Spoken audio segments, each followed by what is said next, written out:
کیا تمہیں اس بات سے حیا نہیں آتی کہ قیامت کے دن تمہارا نامہ اعمال کھلے اور اس میں دین کے متعلق کوئی بات بھی نہ ہو، بلکہ سب دنیا کے متعلق ہی ہو؟ کون ہے جس نے بن مانگے سب عطا فرما دیا ہے، اور تم اسی کی بات کو نہیں سنتے اور اسی پر توکل نہیں کرتے اور مایوس ہو کر بیٹھ جاتے ہو؟ کون ہے جو کبھی ساتھ نہیں چھوڑتا، اور کون ہے جو ہر طرف سے ٹھکرائے جانے کے بعد بھی سنبھال لیتا ہے؟ کون ہے جو توبہ کے بعد پچھلے گناہ یاد نہیں کرواتا؟ یقیناً وہ میرا رب ہے، وہ میرا اللہ ہے۔ اللہ تعالیٰ جس سے بھلائی کا ارادہ کرتا ہے اس کو دین کی سمجھ عطا فرما دیتا ہے۔ تو پھر اللہ تعالیٰ سے اتنی دوریاں کیوں ہیں؟ اللہ کا در تم کیوں نہیں کھٹکھٹاتے ہو؟ تم کیوں پریشانیوں میں اپنی زندگی گزارتے ہو؟ اللہ رب العزت تو جانتا ہے کہ تم نے بے حد صبر کر رکھا ہے، اور وہ یہ بھی جانتا ہے کہ تم اب بھی معجزوں کے انتظار میں ہو۔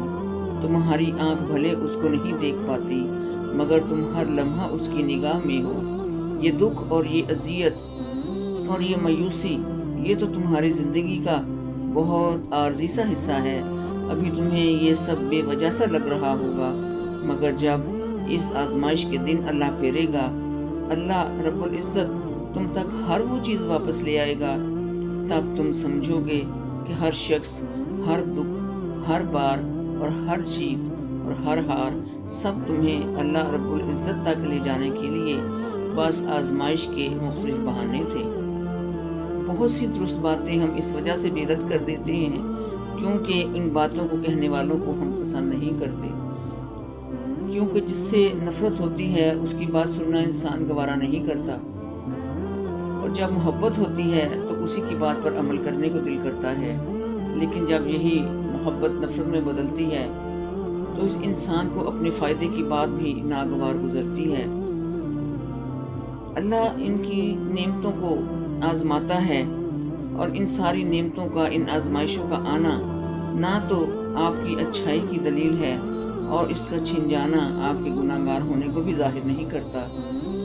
یہ تو صبر اور شکر کے امتحانات ہوتے ہیں۔ جب لگے زندگی میں آپ کے کرنے کے لیے کچھ نہیں، جب لگے پریشانیوں نے گھیر لیا ہے، مایوسی چھانے لگی ہے اور جینے کا مقصد ختم ہوتا ہوا نظر آ رہا ہے، جب لگے کہ جینا بیکار یا دشوار ہو گیا ہے، جب زندگی بوجھ لگنے لگے اور پیچھے چھوڑ دیں، تو یہی وقت ہے اپنے آپ کو پیچھے چھوڑ دیں، دوسروں کے لیے جینا شروع کر دیں، ان لوگوں کے کام آئیں جو آپ کے منتظر ہیں، جو آپ کے محتاج ہیں۔ بیکار رونے سے، بیکار پڑے رہنے سے بہتر ہے کہ کسی کے کام آ جائیں۔ اپنے لیے نہ صحیح تو دوسروں کے لیے صحیح اس کو بھرپور استعمال کر لیجئے۔ قیامت والے دن یہی نیکیاں کشتیاں بن کر ہمیں پار لگا دیں گی۔ اپنے ارد گرد موجود جینے کی امنگ لیے ان محتاج لوگوں کے کام آ جائیں، ان سے جینا شروع کر دیں۔ نبی کریم صلی اللہ علیہ وآلہ وسلم محبوب خدا فرماتے ہیں کہ میری مسجد میں ایک ماہ اعتکاف بیٹھنے سے بہتر ہے کہ انسان اپنے کسی بھائی کا کام سنوارنے کے لیے اس کے ساتھ چل پڑے۔ یہ کتنی بڑی سعادت کی بات ہے۔ کبھی سوچا ہے آپ نے کہ جس انتظار میں آپ بیٹھے ہیں کہ یہ مایوسیوں کے دن گزرے اور خوشیوں کے دن آئیں، انشاءاللہ تعالی ہر تنگی کے ساتھ آسانی ہے۔ ان مع العسر یسرا، اللہ نے، اس رب العزت نے قرآن میں اشارہ دے دیا ہے کہ ہر تنگی کے بعد نہیں، ہر تنگی کے ساتھ، ان مع العسر یسرا، کہ ہر تنگی کے ساتھ ہی آسانی بھی ہے۔ تو جس انتظار میں آپ ہیں کہ ہماری مایوسیاں، ہمارے غم، ہمارے دکھ، ہماری پریشانیاں اور مصیبتیں اور ہمارے ڈپریشن ختم ہو جائیں، تو اس انتظار کا پھل کبھی تمہیں مایوس نہیں کرے گا، جو تم نے اللہ رب العزت کی رضا کے لیے کیا، اور تمہیں کبھی بھی ان فیصلوں پر نہیں پچھتانا پڑے گا جنہیں تم نے اللہ رب العزت کے حوالے کر دیا۔ اللہ تعالیٰ نے فرمایا فتوکل علی اللہ، پھر تم اللہ پر توکل کرو، تم فیصلہ ضرور کرو، لیکن فیصلہ کرنے کے بعد خوب سوچ سمجھ کر، جانچ پڑتال کر کے جب فیصلہ کر چکو تو پھر اس کا انجام کار اللہ کے حوالے کر دو۔ تمہاری آہیں سسکیاں سب خوشیوں میں بدل جائیں گی۔ رات کے وقت جب سب حاکموں کے در بند ہو جاتے ہیں تاب سب حاکموں کے حاکم کا در کھلا رہتا ہے، اس رب کا در کھلا رہتا ہے، وہ کبھی بند نہیں ہوتا۔ اللہ اکبر کبیرہ۔ وہ رب کریم تو ان دروازوں کو بھی کھول دیتا ہے جن پر تم دستک نہیں دیتے، اور دستک دیتے رہو، دعائیں کرتے رہو۔ دعا بھی ایک دستک ہے، اپنے رب کے دروازے پر دستک دو۔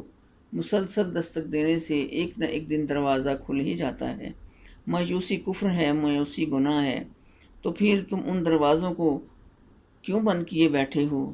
تمہارا ذکر، اللہ تعالیٰ کا ذکر تمہاری باتوں میں کیوں نہیں ہے؟ تو ہمیں پھر حیا کیوں نہیں آئے گی قیامت والے دن کہ دنیا کی باتوں میں ہم کھو چکے ہوں اور ہمارے اعمال نامے، ہمارے رجسٹر سارے دنیا کی باتوں سے بھرے ہوں، اور اس میں دین نام کی، اللہ کے نام کی کوئی بات نہ ہو، اللہ کے رسول کی کوئی حدیث نہ ہو، اور ہم دنیا داری کی ساری باتیں اس میں درج کروا دیں۔ آپ دستک دیں، آپ دعائیں کریں، تو پھر اللہ ان دروازوں کو کیوں نہیں کھولے گا جن پر تمہارے مسلسل دستک کے نشانات موجود ہوں گے۔